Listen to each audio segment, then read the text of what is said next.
Assalamualaikum warahmatullahi wabarakatuh. Perkenalkan, nama saya Linda Listianingrum.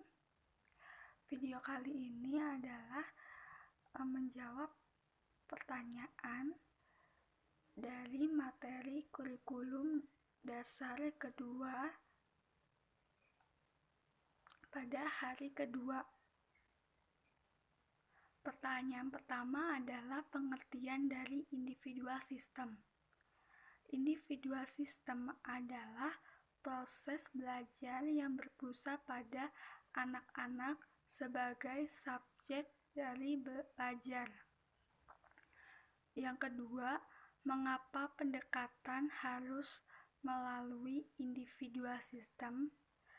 Agar menumbuhkan minat belajar anak-anak harus melalui pendekatan secara individu untuk mengetahui kesukaan dan karakter masing-masing anak agar lebih mudah untuk membimbingnya, dan bisa small step system dibimbing sesuai dengan kemampuan masing-masing anak.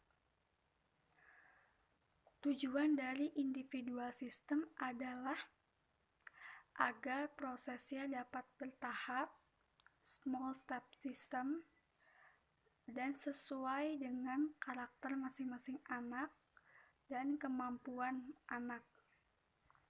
Dapat memberikan materi sesuai kemampuan anak dan agar sistemnya juga fun learning. Di Bimba ada peran guru dan murid. Nah, murid sebagai subjek belajar. Anak-anak memiliki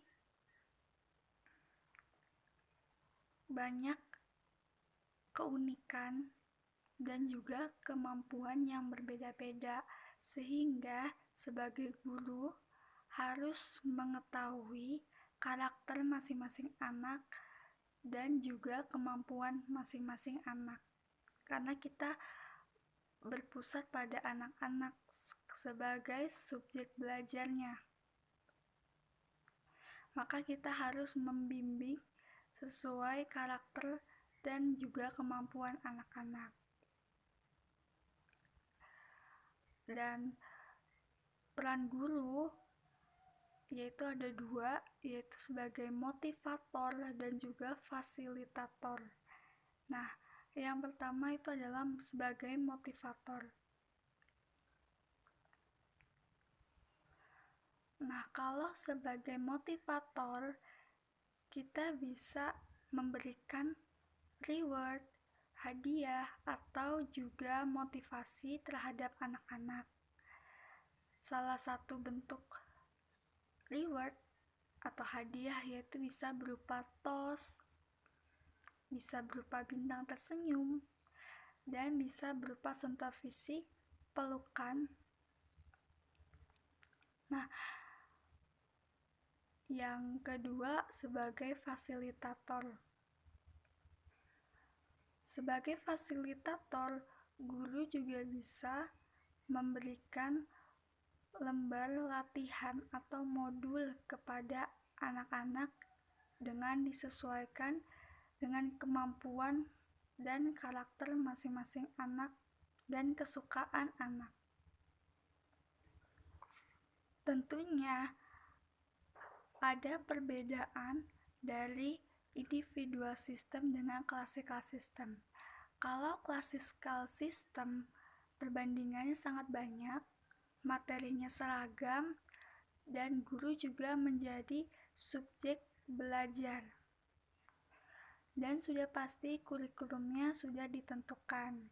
Berbeda hal dengan individual system, perbandingan sedikit, materinya berbeda-beda disesuaikan dengan masing-masing kemampuan anak. Kurikulum juga menyesuaikan serta anak-anak sebagai pusat belajar atau sebagai subjek belajar. Nah, berikutnya cara agar bisa individual system, yaitu yang pertama, mengenal karakter masing-masing anak. Yang kedua, mencari tahu kesukaan dari anak tersebut, minimal 3 kesukaan. Nah, yang ketiga, masuki dunia anak dengan melakukan hal-hal yang disukai. Yang keempat yaitu adalah alihkan perhatiannya dan tetap melakukan atau bikin anak agar tetap sibuk dengan kegiatan yang disukainya. Jangan pernah menyerah dan tetap semangat dalam proses pendekatan secara individual dan tetap dampingi, kasih semangat dan motivasi. Nah, yang berikutnya adalah dampak dari individual system. Jika kita menggunakan individual system proses pendekatannya, maka anak-anak akan menikmati proses bermain sambil belajar dan akan tumbuh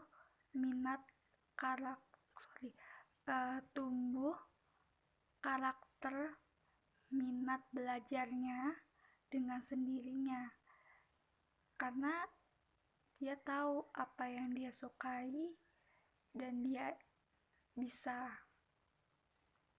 Nah, beda halnya dengan kalau kita menggunakan classical system, itu akan membuat anak-anak menjadi terbebani dan mereka akan menganggap bahwa belajar itu sangat membosankan.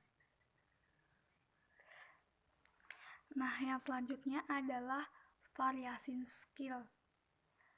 Nah, yang dimaksud dengan variasi skill adalah kemampuan motivator Bimba dalam memvariasikan 3 aspek belajar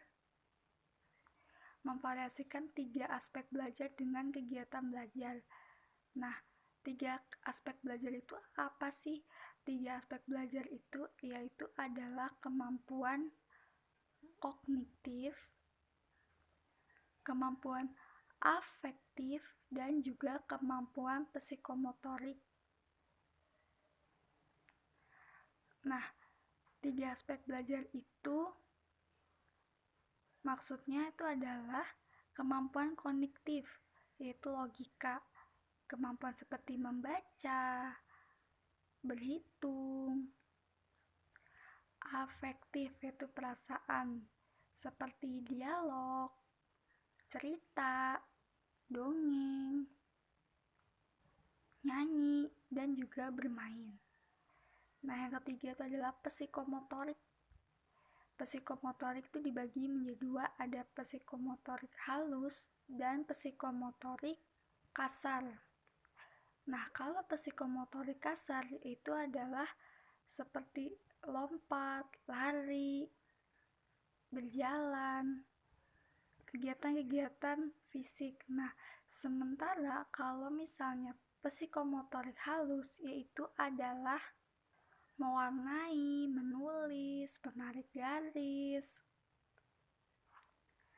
Nah, cara untuk memvariasikan 3 aspek belajar dengan kegiatan belajar yaitu dengan cara menggabungkan kognitif, afektif, dan juga psikomotorik dalam satu waktu dalam kegiatan bermain sambil belajar.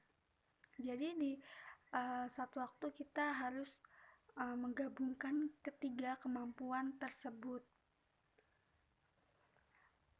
Tujuannya itu adalah agar anak tidak cepat bosan, anak tetap semangat dan antusias, dan tertarik terhadap kegiatannya, karena konsentrasi dari anak-anak tuh sangat rendah, hanya 3-7 menit saja. Jadi kita harus pintar dalam menggabungkan ketiga kemampuan tersebut dengan kegiatan belajarnya. Nah, di Bimba itu ada 3 hukum. Yang pertama, the law of effect. Hukum sebab akibat, yaitu jika prosesnya menyenangkan, maka akan sering diulang-ulang. Nah, yang hukum kedua yaitu the law of exercise. Jika diulang-ulang, maka akan berdampak mampu.